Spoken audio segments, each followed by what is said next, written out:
Bobby kitchen में आपका स्वागत है।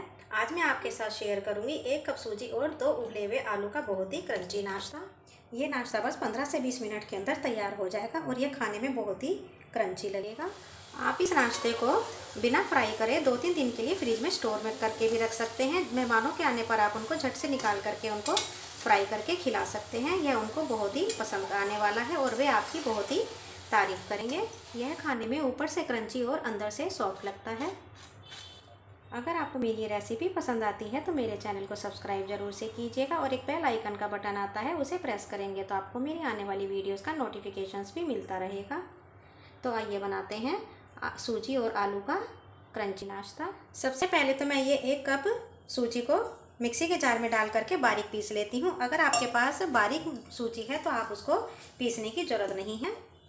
सूजी को बारीक पीसने के बाद आइए अब हम गैस की तरफ चलते हैं। अब ये मैंने एक बर्तन के अंदर 1 बड़ा चम्मच ऑयल लिया है। आप कोई भी कुकिंग ऑयल ले सकते हैं।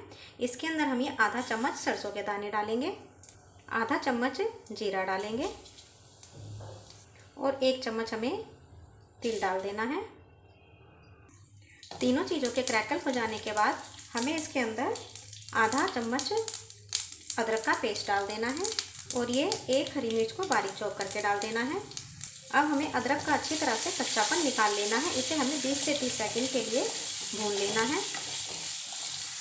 20 से 30 सेकंड के बाद हमें इसके अंदर जितनी हमने सूजी ली है, सूजी हमने 1 कप ली है तो हमें इसके अंदर 2 कप पानी डाल देना है। ये बिल्कुल परफेक्ट मेज़रमेंट है नाश्ता बनाने के लिए। अब इसके अंदर हम आधा चम्मच चिली फ्लेक्स डाल देंगे। अगर आपके पास चिली फ्लेक्स नहीं है तो आप पिसी हुई लाल मिर्च भी डाल सकते हैं। इसको और चटपटा टेस्ट देने के लिए 1/4 चम्मच काली मिर्च पाउडर डालेंगे। यह नाश्ता चटपटा ही अच्छा लगता है। अब इसके अंदर हम ये स्वादानुसार नमक डाल देते हैं। नमक मैंने सूजी के हिसाब से लिया है। अब सारी चीज़ों को अच्छी तरह से मिक्स करते हुए हमें हाई फ्लेम करके पानी के अंदर एक बॉयल आने देना है। तो अब आप देख सकते हैं कि पानी के अंदर बॉयल आ चुका है। अब हम गैस की फ्लेम को स्लो कर देंगे और इसके अंदर जो हमने सूजी को बारीक पीसा है उसको हमें थोड़ा थोड़ा सा इसके अंदर डाल देना है। गैस की फ्लेम को आपको स्लो ज़रूर रखना है, नहीं तो इसकी सूजी की गांठें पड़ जाएंगी। हमें इस तरह से इसको अच्छी तरह से मिक्स करते हुए बना लेना है।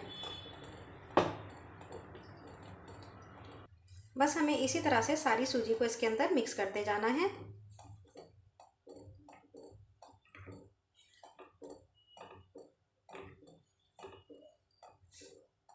सारी सूजी को मैंने पानी के अंदर डाल दिया है। अब इसको हमें इसी तरह से स्लो फ्लेम पर भून लेना है। जब यह नीचे तली को छोड़ देगा तो इसका मतलब है कि हमारा सूजी का डो तैयार हो चुका है और यह एक डो फॉर्म में आ जाएगा। तो अब आप देख सकते हैं कि हमारा सूजी का ये बिल्कुल एक डो की तरह बन चुका है। तो हम गैस की फ्लेम को ऑफ कर देंगे, ठंडा होने के लिए रख देना है। इतने हमारा सूजी ठंडा हो रहा है, इतने मैंने ये 2 बड़े साइज के बॉइल्ड आलू लिए हैं। इन्हें हमें कद्दूकस कर लेना है। आपको इनको मैश नहीं करना, इनको कद्दूकस ही करना है, क्योंकि कद्दूकस करने से ही ये अच्छी तरह से सेट हो पाएंगे। इतने हमने आलू को कद्दूकस करा है, इतने हमारा मिक्स भी ठंडा हो चुका है। अब हम आलू को सूजी के मिक्सर के अंदर डाल देते हैं।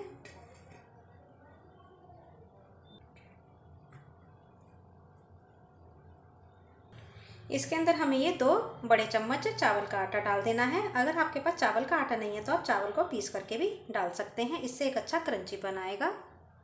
और ये धनिया पत्ती को बारीक चॉप करके डाल देना है।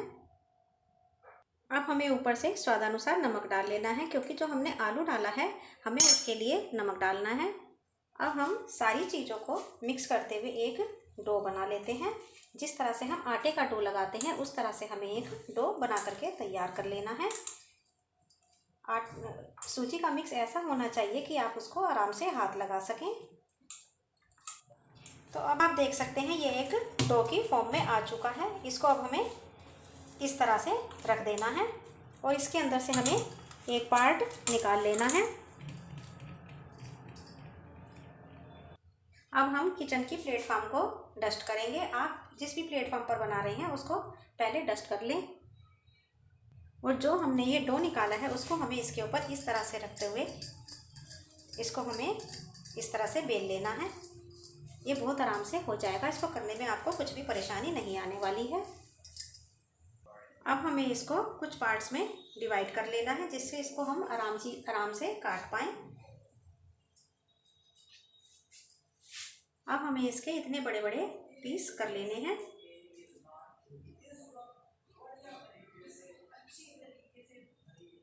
सारे मैंने पीसेस कर लिए हैं। आप इसको इस तरह से शेप देते हुए इनको आप इस तरह से भी फ्राई कर सकते हैं। ये ऐसे भी बहुत ही क्रंची बन के तैयार होंगे और अच्छे लगेंगे, पर मैं इनको दूसरी शेप में बना रही हूँ। सबसे पहले तो हम ये एक पीस लेंगे और हमें इसको फोर्क की हेल्प से इस तरह से प्रेस कर देना है। इसके ऊपर एक अच्छा खासा सा डिजाइन बन जाएगा और ये देखने में भी बहुत ही अच्छे लगेंगे। इसी तरह से हम सारे तैयार कर लेते हैं। आप चाहे तो इनको प्लेटफॉर्म पर रख करके कर सकते हैं या फिर इस तरह से हाथ में भी कर सकते हैं। बस इसी तरह से हम सारे नाश्ते को बना लेते हैं। मैंने सारे नाश्ते को प्लेट में लगा लिया है। देखिए कितना अच्छा नाश्ता बन करके तैयार हुआ है। ये देखने में बहुत ही अच्छा लग रहा है, खाने में भी आपको उतना ही अच्छा लगने वाला है। आइए अब हम गैस की तरफ चलते हैं। ये मैंने तेल को मीडियम हॉट गर्म कर लिया है। तेल को हमें हल्का नहीं रखना है। अब इसके अंदर हम ये एक एक करके सारा नाश्ता डाल देते हैं। गैस की फ्लेम को हमें स्लो नहीं रखना है, नहीं तो नाश्ता हमारा तेल पी जाएगा। और वैसे भी आलू और सूजी हमारा पका हुआ है। इनको हमें शुरू में टच नहीं करना है। जब ये थोड़े से बबल्स कम हो जाएंगे तब हमें टच करना है। आप इनको फ्राई करने से पहले इनको 2-3 दिन के लिए फ्रिज के अंदर स्टोर भी कर सकते हैं और मेहमानों के आने पर उनको निकाल करके बस आपको 2 घंटे पहले निकाल लेना है और उनको फ्राई करके खिला सकते हैं। तो अब आप देख सकते हैं कि बबल्स आने कम हो गए हैं। तो अब इन्हें हम इस तरह से पलट देंगे। देखिए चिपके बिल्कुल नहीं हैं और आराम से फ्राई भी हो गए हैं।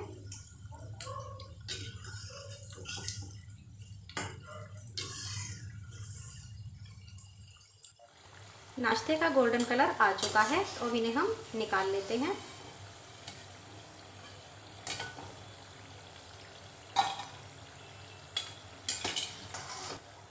ये मैंने एक बैच फ्राई करके निकाल लिया है। बस इसी तरह से हम और भी बैच को फ्राई कर लेते हैं।